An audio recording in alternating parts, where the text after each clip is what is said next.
Bismillahirrahmanirrahim. Assalamu alaikum students. My name is Abdurrahman and I'm teaching you biology.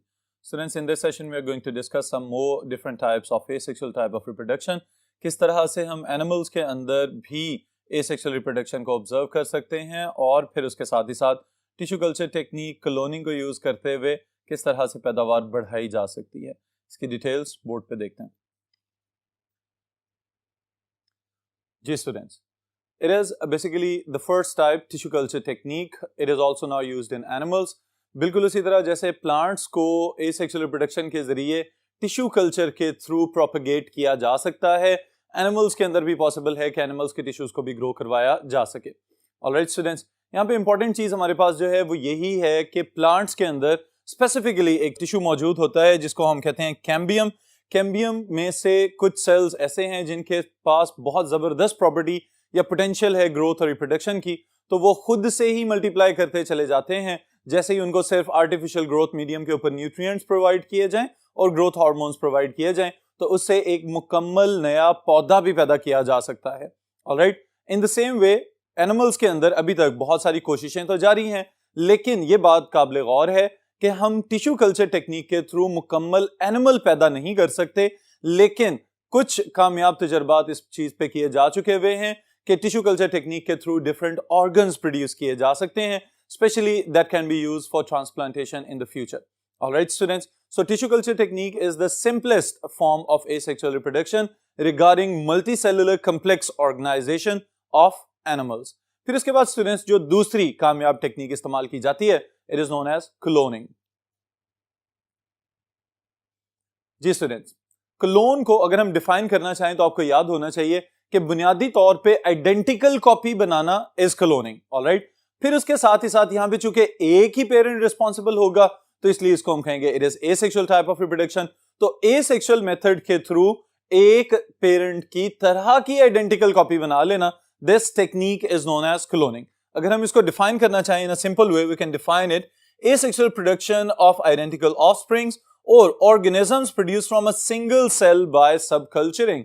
यानी कि एक ही parent होगा, उसी से हम जेनेटिक मटेरियल लेंगे और उस जेनेटिक मटेरियल को किसी दूसरे ओवम के अंदर रख के फिर उसके बाद डेवलप करवाएंगे, ग्रो करवाएंगे, and we will have a genetically as well as phenotypically identical offspring जिस ऑर्गेनिज्म का न्यूक्लियस लिया गया था. तो मैकेनिज्म के जो बेसिक स्टेप्स हैं स्टूडेंट्स, इनको जरा रिवाइज कर लेते हैं. क्या क्या चाहिए आपको? सबसे पहली चीज जो आपको चाहिए, जो टाइप हम डिस्कस करने जा रहे हैं, it is known as somatic cloning. Alright, somatic cloning. और फिर उसके बाद एक और टाइप आप लोगों ने देखी हुई है इसकी, उसको हम कहते हैं ज़ाइगोटिक क्लोनिंग, जिससे आइडेंटिकल ट्विन्स प्रोड्यूस किए जाते हैं. तो उसको हम बाद में देखते हैं. पहले जो सोमैटिक क्लोनिंग वाली चीज है इसको समझ लें.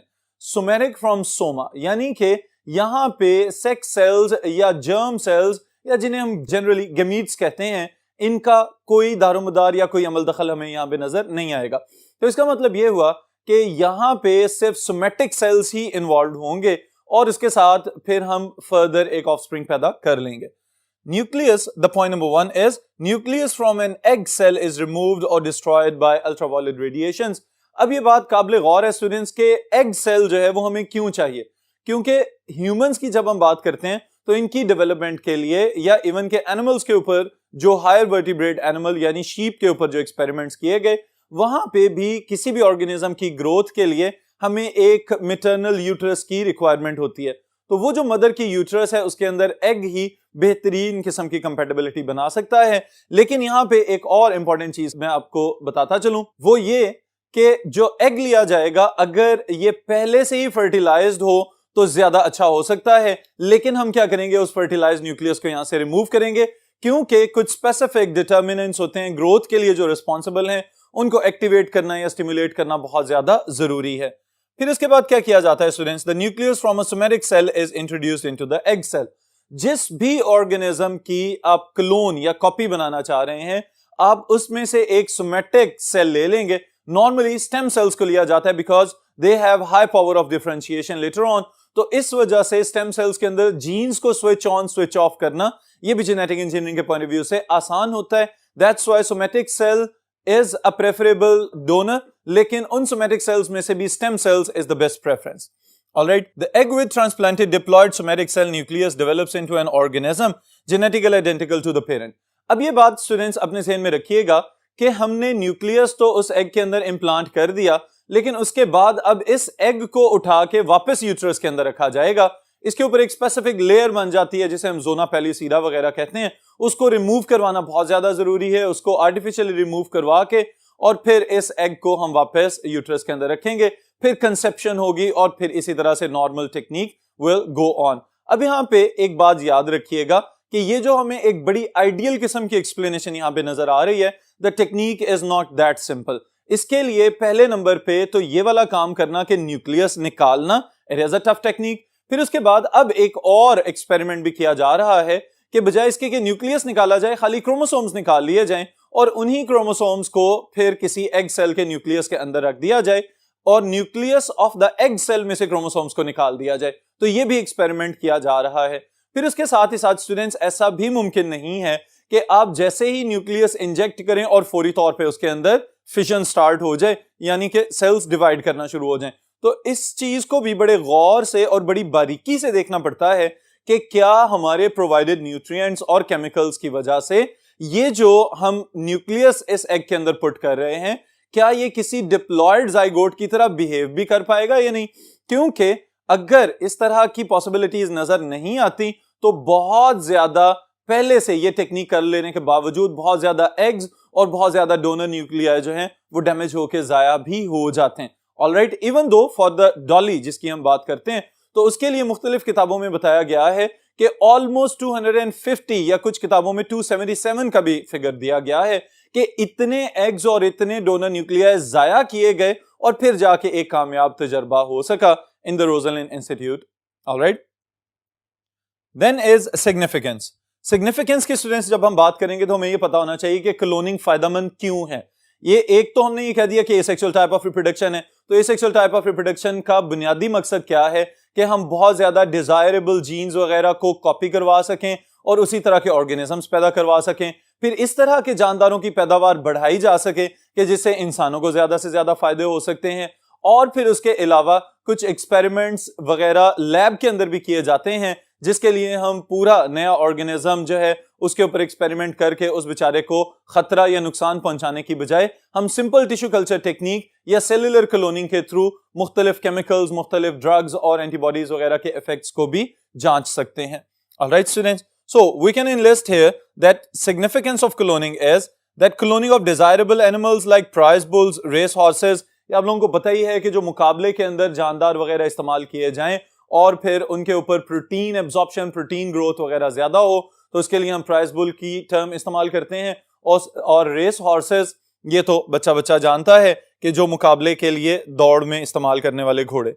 Then is action of drugs, hormones, antibodies, cosmetics and pharmaceutical products on cloned cells instead of lab animals। तो ये वही बात जो भी मैंने आपको बताई है कि बुनियादी तौर पे बजाय इसके कि पूरा एक जानदार जो है हम उसके साथ एब्यूज में चले जाएं, इससे बेहतर ये है कि सेल्स को क्लोन किया जाए, टिश्यूज बनाए जाएं और फिर उनके ऊपर मुख्तलिफ केमिकल्स का रिस्पॉन्स चेक कर लिया जाए। इसके अलावा स्टूडेंट्स मजीद सिग्निफिकेंस अगर ऐड करें,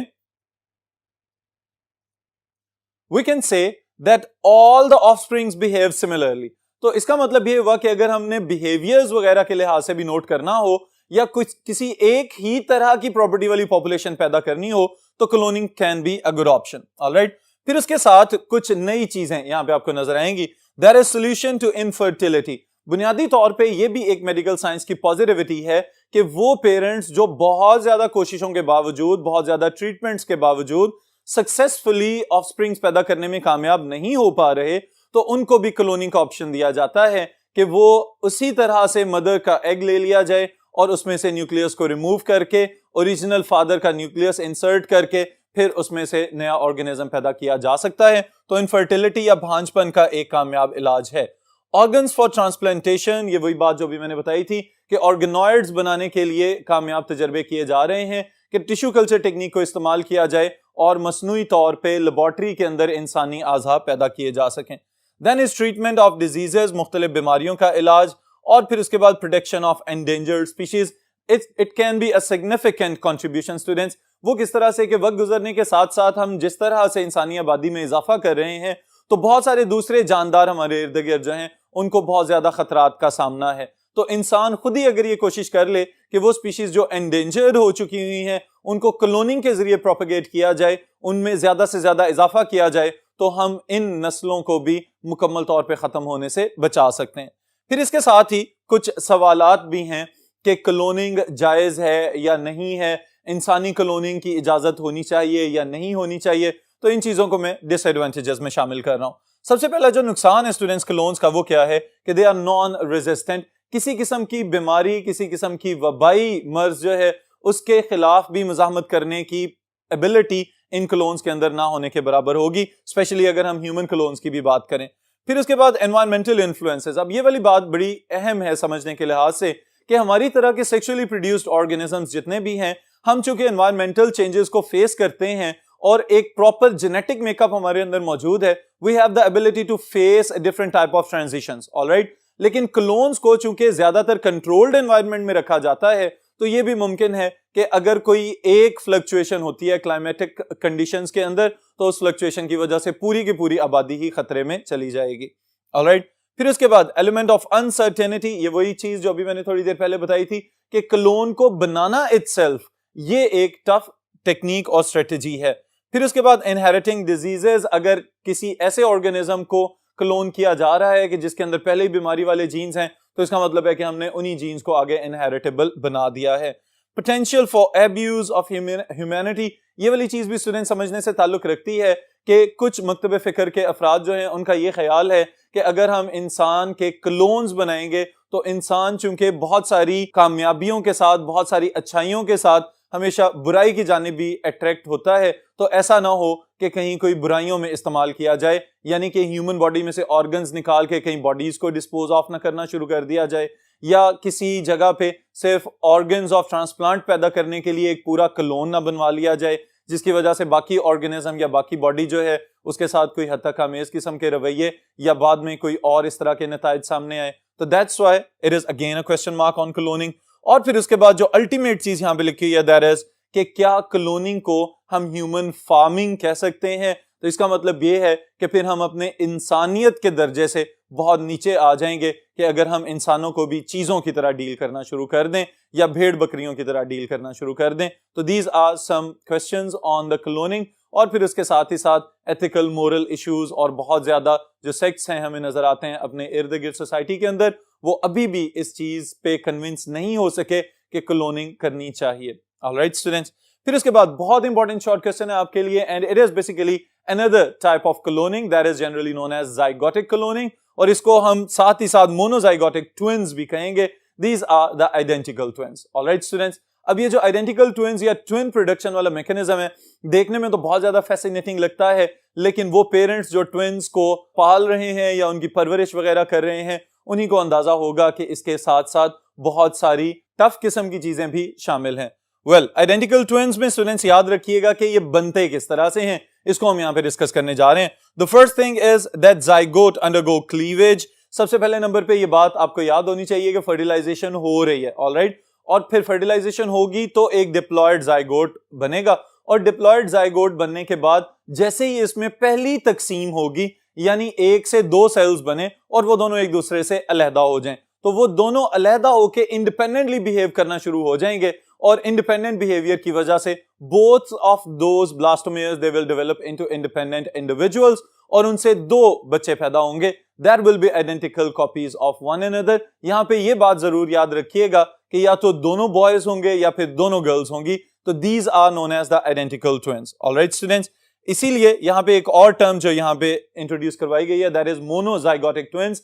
एक ही ज़ाइगोट से पैदा होने वाले दो बच्चे, तो they are identical copies of one another, that's why they are known as monozygotic twins. Alright, फिर जो दूसरी टाइप आपकी किताब में डिस्कस की गई है, दे आर फ्रेटर्नल ट्विन्स और ट्रिपलेट्स। इनकी क्या खसूसियात हैं, इनको भी देखते हैं।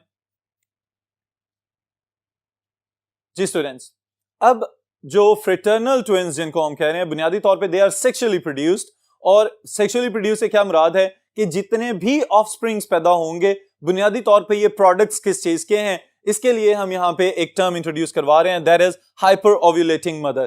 कि नॉर्मली तो हमने ये देखा है कि मदर्स के अंदर या फीमेल्स के अंदर नॉर्मली एक मंथ में एक ही ओवम या एक्टिव या फंक्शनल ओवम प्रोड्यूस होता है with the process of ovulation, लेकिन कुछ मदर्स के अंदर जेनेटिकली इनहेरिटेड होता है या उनकी फिजियोलॉजी के अंदर कुछ इस तरह की चेंजेस आ चुकी होती हैं कि they have the ability to produce 2 और more eggs at the same time. जब 2 या 2 से ज्यादा ओवा पैदा किए जाएंगे तो स्पर्म्स तो पहले मिलियंस की तादाद में आ रहे होते हैं, they can fertilize different types of eggs. उसकी वजह से हमारे पास डिफरेंट जाइगोट्स बनेंगे विद डिफरेंट जीनोटाइपिक कंडीशंस या डिफरेंट जेनेटिक मेकअप। यहां पे काबिल गौर बात यह है स्टूडेंट्स कि यहां पे डिफरेंट कॉम्बिनेशंस पैदा होंगे, एक लड़का एक लड़की इस तरह भी मुमकिन है, और अगर 2 से ज्यादा हो जाते हैं तो 2 लड़के एक लड़की या इसी तरह 2 लड़कियां और एक लड़का, या ये भी मुमकिन है कि तीनों ही लड़कियां और तीनों ही लड़के but with different genetic combinations. तो ये बात याद रखिएगा कि जो फ्रेटर्नल ट्विन्स या 2 से ज्यादा हो जाएं तो ट्रिपलेट्स वाली कंडीशन है, तो they are all the products of different fertilization processes. All right, students. So it is the product of the hyperovulating mother. More than one egg is produced and then fertilized to make 2 or more zygotes. Offsprings with different genetic combinations, triplets can be produced this way and they are produced sexually. ये important points हैं जो आप अपने ज़हन में रखिएगा।